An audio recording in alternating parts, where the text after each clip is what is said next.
그때에 다메섹에 아나니아라 하는 제자가 있더니 주께서 환상 중에 불러 이르시되 아나니아야 하시거늘 대답하되 주여 내가 여기 있나이다 하니 주께서 이르시되 일어나 직가라 하는 거리로 가서 유다의 집에서 다소 사람 사울이라 하는 사람을 찾으라. 그가 기도하는 중이니라. 그가 아나니아라 하는 사람이 들어와서 자기에게 안수하여 다시 보게 하는 것을 보았느니라 하시거늘 아나니아가 대답하되 주여 이 사람에 대하여 내가 여러 사람에게 듣사온즉 그가 예루살렘에서 주의 성도에게 적지 않은 해를 끼쳤다 하더니 여기서도 주의 이름을 부르는 모든 사람을 결박할 권한을 대제사장들에게서 받았나이다 하거늘 주께서 이르시되 가라 이 사람은 내 이름을 이방인과 임금들과 이스라엘 자손들에게 전하기 위하여 택한 나의 그릇이라. 그가 내 이름을 위하여 얼마나 고난을 받아야 할 것을 내가 그에게 보이리라 하시니 아나니아가 떠나 그 집에 들어가서 그에게 안수하여 이르되 형제 사울아 주 곧 내가 오는 길에서 나타나셨던 예수께서 나를 보내어 너로 다시 보게 하시고 성령으로 충만하게 하신다 하니 즉시 사울의 눈에서 비늘 같은 것이 벗어져 다시 보게 된지라 일어나 세례를 받고. 아멘. 설교를 하다 보면 은혜 많이 받았습니다 라는 말을 들을 때가 있습니다. 때로는 이게 빈말인 줄 알아요. 근데 들으면 기분이 그렇게 나쁘지는 않습니다. 근데 왜 반대로 그 소리를 계속해서 듣지 못하게 되면 조금씩 신경이 쓰이게 돼요. 참 이상한 거죠. 설교라는 것은 이전에 100주년 기념교회를 담임하셨던 이재철 목사님의 그 말씀에 보면 이렇게 나와 있어요. 하나님에 대한 헌신이라고. 세상의 프레임에 둘러싸여 오늘이라는 시간을 살아가는 성도님들에게 어떻게 하면 하나님의 심정을 전할 수 있을까? 그래서 단어를 선택할 때도 신중하게 조심스럽게 최선을 다해서 준비한다고 하는 그 말씀을 듣고 보니 맞는 말이더라고요. 그래서 그 심정을 조금이라도 알게 하고자 그 설교를 듣는 사람들의 눈에서 그 비늘을 벗기고자 최선을 다해서 준비한다라는 그 말씀을 들을 때 깊은 생각에 빠지게 되었습니다. 구약시대의 예레미야 선지자 어떠했습니까? 그 선지자는 외칠 때마다 가슴에 사무치는 게 있었어요. 모든 사람들이 그 이야기를 듣고 양심의 가책을 받지만 돌이키는 것이 아니라 오히려 예레미야를 때리고 예레미야를 가두고 예레미야를 괴롭힙니다. 그런 예레미야의 심정에 한번 나는 클릭해 본 적이 있는가? 정말 그 심정 때문에 울어본 적이 있는가? 한번 생각해 보게 되더라고요.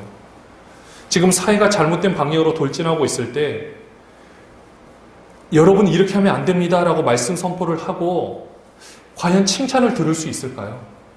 오늘날에 잘못되어 있는 이 상황을 보고 우리들의 잘못된 그 생활 습관이 이어지고 있는 이런 상황에서 그것을 끊으라고 말을 한 뒤에 칭찬을 받을 수 있겠습니까? 생각해 보니까 그렇지가 않더라고요. 칭찬받기가 어렵습니다. 오히려 욕을 먹는 게 당연한 것 같아요. 오늘날의 설교는 원래 그렇게 해야 되는데 어느새 무엇인가 인정을 받고 싶어하고 또 거기에 대해서 많이 마음을 쏟는 그런 저의 어리석은 모습을 보게 되었습니다. 어쩌면 그래서 이 목회가 더 어려운 건지도 모르겠습니다. 여러분 얼마 전 뉴스에 보시면 16일 9살 아들을 여행용 가방에 가둬 숨지게 했던 계모에게 징역 22년을 선고하는 최대원 재판장의 목소리가 떨렸다라고 이 기사에 나와 있습니다. 그는 한동안 말을 멈춘 채 감정을 추슬린 다음에 양형 이유에 대해서 설명을 하고 울먹이며 피해 아동에 대해서 설명을 하는데요. 이 재판장이 뭐라고 말을 했냐면은 경찰관의 꿈이었던 아이는 가족과 함께 외식하고 그 즐거움에 대해 이야기했다. 그러나 가정 안에서 학대는 계속됐고 말수는 점점 작아졌다. 아이를 구할 수 있는 기회가 몇 번이나 있었고 피고 역시 범죄 행위를 중단할 수 있는 기회가 있었지만 살인만 가진 채 끝내 아이를 사망에 이르게 했다라고 하고 우리가 그 아이를 보호해주지 못했다면서 판결문을 읽으며 울었다라고 합니다. 어쩌면은 하나님께서 이 세상을 이처럼 사랑하사 독생자를 주셨는데 지금 세상의 모든 구조가 이렇게 잘못된 방향으로 가고 있고 사람들이 자신의 이익을 위해서 폐륜적인 범죄를 저지르면서도 살아가고 있는 이 모습을 보았을 때 이게 여러분들 남의 일이라고 생각이 되어지십니까? 이게 남의 일이 아닙니다. 우리는 그래서 다시 봐야 된다는 거예요. 우리가 이 상황이 나와는 아무런 상관이 없는 그것이 아니라 이 모든 상황을 우리의 것인 것처럼 생각을 해야 된다는 겁니다. 사회적으로 이런 범죄 행위가 일어나는 것에 대해서 물론 정부가 나서서 이 모든 것을 해결해야 되는 것이 맞겠죠. 보호를 해줘야 되고 가난한 사람들을 도와줘야 되고 그러나 우리의 모습을 한번 생각해 보면은요, 이 법으로 이 모든 것을 제어할 수 있겠지만은 범죄가 일어나는 근본적인 원인을 제거하지 못한다라면 계속해서 똑같은 일은 일어날 수밖에 없다라는 겁니다. 이 근본의 원인을 제거하는 것이 사실 우리 교회의 사명인 거예요. 그게 우리의 사명입니다.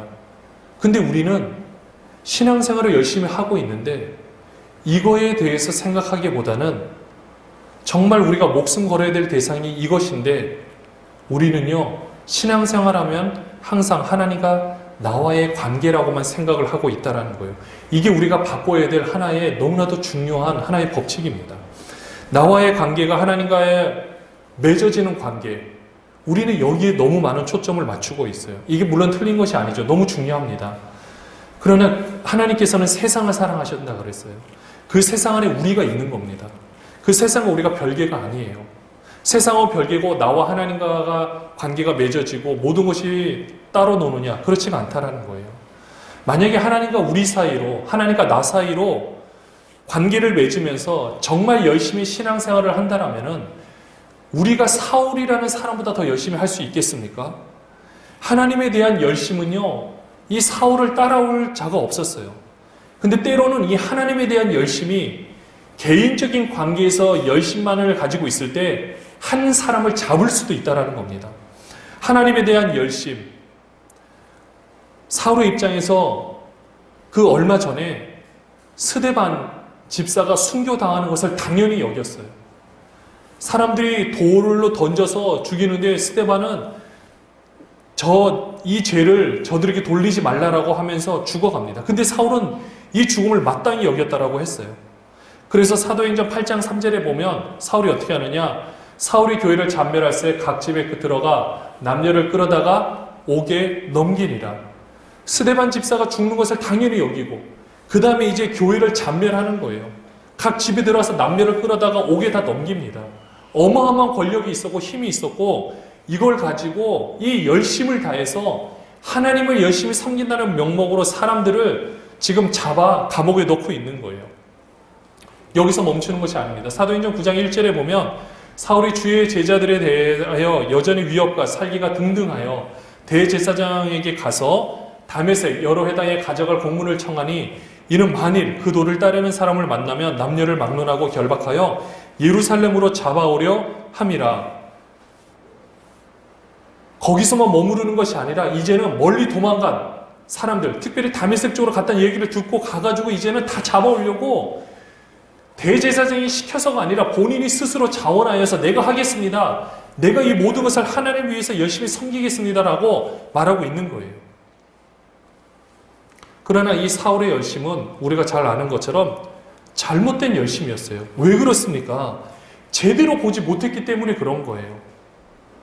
근데 이 상황을 바라보고 계시는 하나님께서 어떻게 하셨습니까? 아나니아를 준비시키셨어요. 그리고 10절, 오늘 본문 10절에 보시면은 그때에 다메섹에 아나니아라는 제자가 있더니 주께서 환상 중에 불러 이르시되 아나니아야 하시거늘 대답하되 주여 내가 여기 있나이다 하니 아나니아를 준비를 시켜가지고 사울에게 가게끔 해서 17절에 보시면 아나니아가 떠나 그 집에 들어가서 그에게 안수하여 이르되 형제 사울아 주 곧 내가 오는 길에서 나타나셨던 예수께서 나를 보내어 너로 다시 보게 하시고 성령으로 충만하게 하신다 하니 이때 사울의 눈에서 비늘 같은 것이 벗어지고 성령 충만하게 되어서 놀라운 일을 감당하게 되었습니다. 이게 사울의 모습이었어요. 근데 사울은요, 항상 마음에 어떤 부담감을 가지고 있었냐면은 고린도전서 15장 9절에 보면 나는 사도 중에 지극히 작은 자라 나는 하나님의 교회를 박해하였으므로 사도라 칭함받기를 감당하지 못할 자로다 라고 이야기를 합니다. 하나님의 교회를 핍박했기 때문에 이 꼬리표가 마음에 이 꼬리표가 사울 삶 가운데 계속해서 영향을 미쳤다라는 거예요. 자, 이런 모습에서 하나님께서 아나니아를 통해 가지고 사울에게 안수를 해서 성령 충만하게 됐을 때 이제부터 사울은 어떻습니까? 마음속에는 이 교회를 핍박한 안타까움이 있었지만 이제는 이 모든 것을 새롭게 하나님의 복음이 무엇인지를 깨달아서 이제는 주의 복음을 전하는데 그의 온 일생을 바쳤던 그 상황을 우리가 잘 알고 있습니다. 사실 설교를 통해서 우리가 깨달을 수 있는 거는요, 우리가 이전에 사실 우리는 이 세상이라는 곳에 살고 있다 보니 여기에 영향을 안 받을 수가 없습니다. 안 받는 것 자체가 말이 안 되는 거예요. 받을 수 있고요, 받고 있습니다. 그럼에도 불구하고 우리는 이곳에서 우리가 이 말씀을 듣고 나서 하나님의 놀라운 역사로 먼저 우리가 이전에 잘못 생각하고 있는 부분들을 좀 내려놓을 필요가 있어요. 오늘 말씀에서는 무엇을 내려놓아야 되느냐? 신앙생활은 나와 하나님과의 관계만이라고 생각하는 것을 우리는 잠깐 내려놓으셔야 돼요. 이걸 내려놓고 우리는 무엇을 생각해야 되느냐? 아까 말씀드린 것처럼 그런 9살 그 어린아이가 죽어가는 과정 가운데서 우리는 도대체 무엇을 하고 있었는가?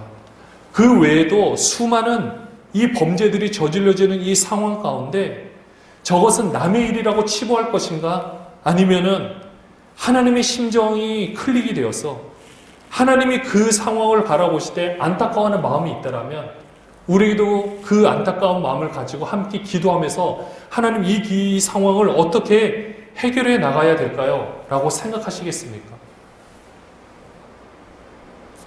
사울의 비늘은요, 하나님을 위한 열심이었어요. 그러나 사람을 죽이는 일이었습니다. 그리고 그것은요, 전도자를 죽이는 일이었고 결국 하나님을 죽이는 일이었어요. 이제는 우리가 이런 비늘이 벗겨져야 됩니다. 저도 여기서 말씀을 전하는 건요, 그런 여러분의 비늘이 저의 힘으로는 절대 벗길 수도 없고 어떻게 할 수가 없어요. 하나님께서 하시는데 하나님께서 성령 충만하게 하시면요, 어떤 역사가 일어나느냐? 우리는 또 생각하는 게 개인의 신앙 관계에서 성령 충만은 내가 무엇인가를 하면 받는다라고 생각합니다. 그러나 그렇지 않습니다. 항상 하나님께서 성령 충만하게 하신 역사들을 보면 항상 하나님의 말씀 가운데 역사들이 일어났던 것을 보게 돼요. 오늘 오늘 사울의 삶 가운데서도 사실 하나님의 사울에게 그냥 성령 충만함을 내릴 수도 있겠지만 아나니아라는 사람을 통해서 그 모든 역사를 일으키셨고 오늘 우리 시대를 살아가는 우리들도요, 가만인데 성령 충만하게 되는 것이 아니라 내가 그 상황을 바르게 해석하고자 하는 나의 마음과 하나님의 말씀의 역사가 아름답게 조화를 이룰 때 성령 하나님께서 우리의 마음 가운데 역사하여 주셔서 그 모든 일을 이룰 수 있도록 힘을 주신다라는 것입니다. 그래 우리 마음 가운데는요, 이전에 그런 생각이 조금 벗겨져서 이제는 내 주위의 상황을 성령 충만한 시선으로 바라볼 수 있어야 한다라는 거죠. 성령 충만한 시선이라는 것은 하나님의 마음으로 가득 찬 우리의 상황인 것을 보게 됩니다. 여러분들 어떻습니까? 우리는 이 상황을 볼 때 이렇게 보셔야 돼요. 하나님이시라면 어떻게 바라보고 계실 것인가? 이것이 다시 보게 되는 우리의 시선이 되어야 한다는 것입니다. 사랑하는 여러분들,